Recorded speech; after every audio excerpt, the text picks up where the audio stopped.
When I look back at that day, I realize how a single moment can flip a person's understanding of family, trust, and love upside down. My name is Ethan Walker, and I grew up in a small town in Oregon. For most of my childhood, I believe my parents, Michael and Susan, were the picture of stability. My dad was a hardworking carpenter who spent long hours building homes for others, while my mom worked part-time as a school librarian. They weren't flashy people, but they cared deeply about appearances. To me, they were ordinary in the best sense, predictable, steady, and safe. But what happened one Saturday afternoon shattered that comfort in ways I never imagined. It started innocently. I had just turned 16, and with that age came curiosity, independence, and an almost nosy desire to figure out the world of adults.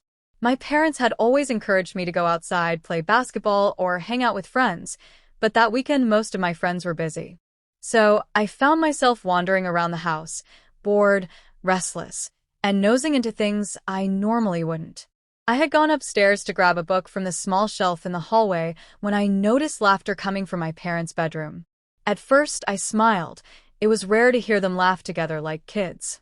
Dad was usually exhausted after work, and Mom was often serious, with her mind always on responsibilities. That laughter made me pause, curious. I leaned closer, not meaning to snoop, but feeling drawn to the sound. When I pushed the door open just a crack, what I saw hit me like a storm. My parents were on the floor, tangled up, playing what looked like a silly wrestling game. Mom was laughing harder than I'd ever seen her, her hair messy, her cheeks red. Dad was grinning like a teenager, trying to hold her down while she struggled free. It wasn't violent or inappropriate, it was childlike, goofy, the kind of thing two people in love might do when no one's watching. But here's where the confusion began. For years, my parents had acted like polite roommates more than husband and wife. They barely hugged in front of me. They never kissed. They never looked at each other with that spark I saw in movies or even in some of my friends' parents. So seeing them suddenly acting playful and intimate, it didn't add up. At first, I laughed quietly to myself and thought, well, maybe they're finally finding joy again. But as I watched longer, I noticed something that unsettled me. The way my dad was holding Mom, whispering into her ear, tickling her side, it felt almost like a performance, exaggerated, as if they were trying to force a spark that had burned out long ago. And then I heard Dad murmur, "We have to keep this going, Susan, at least until Ethan leaves for college." My stomach dropped. It was like I had been shoved into a different universe.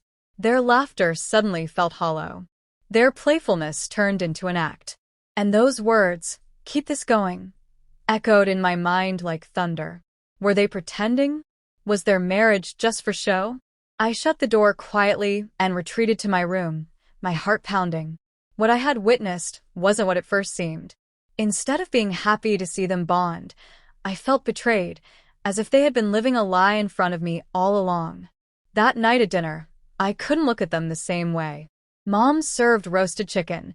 Dad complimented her cooking, and they exchanged a smile that seemed normal on the surface. But I knew now it wasn't genuine. It was rehearsed, carefully timed. I poked at my food, trying to piece together the puzzle in my mind. Over the next weeks, I became hyper-aware of their interactions. I noticed the pauses in their conversations, the fake cheerfulness when I entered the room, and the way their laughter often ended abruptly when they thought no one was watching. I realized the moment I saw them playing together wasn't about love at all. It was about survival. They were keeping up appearances for me, maybe even for themselves. The more I thought about it, the angrier I became. Why pretend? Why not just tell me the truth? One night, while Dad was working late and Mom was folding laundry, I couldn't hold it in anymore. I asked her straight out, "Mom, do you and Dad really love each other, or are you just faking it for me?" The basket of laundry slipped from her hands. For a long time, she didn't answer. When she finally spoke, her voice was quiet, heavy with something like shame. "Ethan, sometimes love changes. Sometimes it doesn't look the way it used to. But we didn't want you to feel like you were growing up in a broken home." Her words cut deeper than I expected. "So it is broken," I whispered. She sat beside me and explained how she and Dad had drifted apart years ago.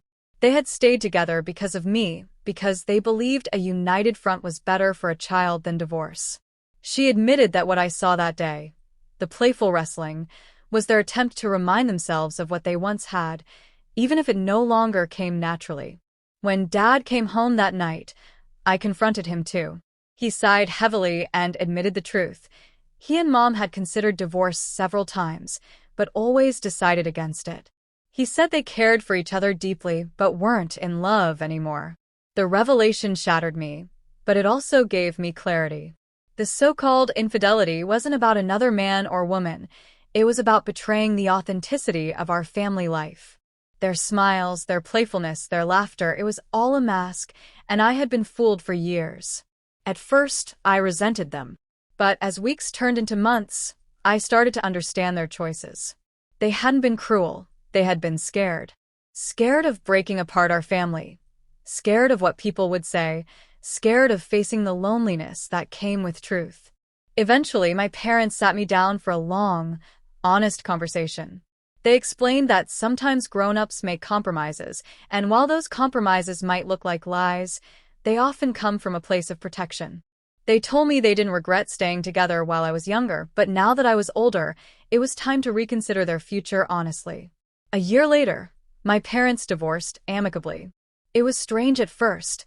Holidays split, 2 houses to bounce between, but over time, I saw them grow happier apart than they ever were together. And I realized that the moment I saw them playing together wasn't just a discovery of their false front. It was the beginning of their honesty, the crack in the wall that eventually brought it down. Now, as an adult looking back, I understand something I didn't then. Families aren't broken by truth. They're broken by silence, by pretending everything is fine when it isn't. My parents' infidelity wasn't about romantic betrayal, it was about betraying authenticity. And oddly enough, once they stopped pretending, we became closer than we'd ever been. The day I peeked into that room, I thought I was catching them in a moment of love. Instead, I caught them in a moment of performance. And though it hurt at first, it pushed us all toward a future that was more honest, more real, and, in its own way, more loving than the lie we had lived before. Because love, I've learned, isn't always about holding on. Sometimes, it's about letting go so everyone can breathe again.